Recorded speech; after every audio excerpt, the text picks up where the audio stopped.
Ce jeu est intense. C'est bon, caméra. Ok, Le fond derrière. Ok, bah on va pour... Qu'est-ce que c'est? Wow, Wow, wow, wow, wow, wow, wow, wow.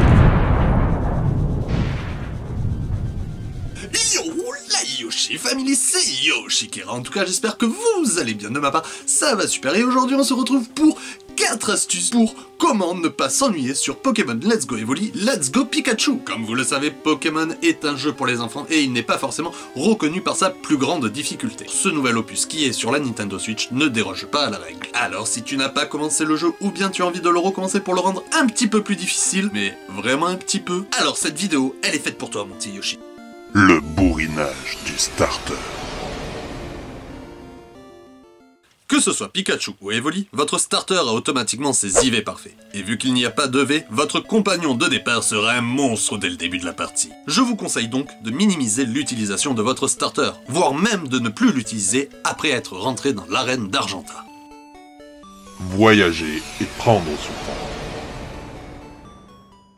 Dans cette deuxième astuce, cette astuce est pour moi la plus importante de cette vidéo. Effectivement, Let's Go Evoli et Let's Go Pikachu utilisent un nouveau système de capture permettant d'attraper les Pokémon sauvages à la façon de Pokémon Go. Ainsi retrouvant son slogan principal... Attrapez-les tous, attrapez-les tous, Pokémon. Mais n'utilisez pas cette phrase pour pex à fond vos Pokémon dès le début de la partie. Capturez seulement les espèces que vous croiserez et seulement ceux que vous n'avez pas pour remplir votre Pokédex. Dans le même registre, ne commencez pas le Shiny Hunting avec votre équipe d'aventure, sous peine de perdre tout le plaisir de jouer et de vous retrouver avec des Pokémon level 42 face à des adversaires niveau 30. Et si tu es têtu comme moi, mon petit Yoshi, je te conseille le Shiny Hunting, sinon à partir du 3e badge. Après avoir battu le Major Bob, tu auras logiquement suffisamment de Pokémon dans ta boîte Pokémon pour pouvoir les faire pex, eux, et non pas ton équipe personnelle, et avoir à ce moment-là tes premiers Shiny. La vraie seule façon de rester équilibré est d'affronter tous les PNJ, même ceux de l'océan, et faire tourner un maximum votre équipe. Votre adversaire vous envoie un Roucoups level 24, switch avec ton Pikachu que tu as attrapé dans la forêt de Jade, qui est level 10. Il sera content de se battre avec vous, et vous aurez la satisfaction d'un minimum de roleplay.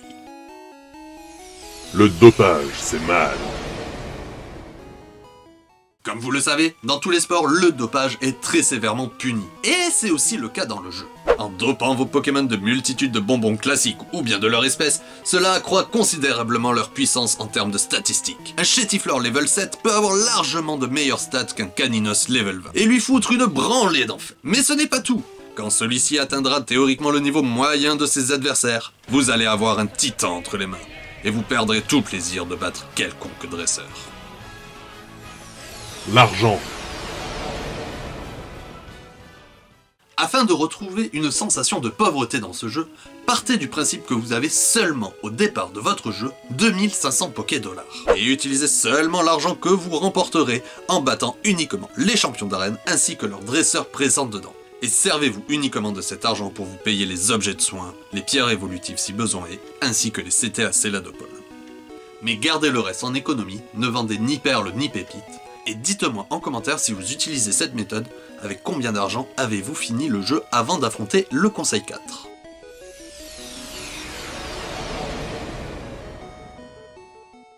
Ce jeu est bien sûr accessible à tout le monde, aussi bien les jeunes joueurs, les nostalgiques, ainsi que les plus âgés. Mais chacun doit vivre son aventure de façon le plus optimale que possible, ainsi qu'à l'égal de son niveau de maturité. Et si toi mon petit Yoshi, tu es le plus âgé, n'essaye pas de faire comme ton petit frère de 7 ans, à bourriner comme pas possible avec ton starter, lui donner des bonbons possibles et inimaginables, à vider tes 50 Pokéballs avant même de rentrer dans le Mont Sélénite. Et surtout, ne sois pas vénal.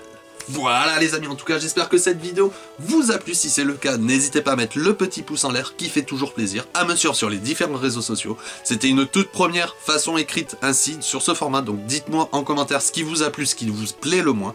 Et on se retrouve très vite donc pour d'autres vidéos. Allez sur ce les amis, ciao ciao. Peace.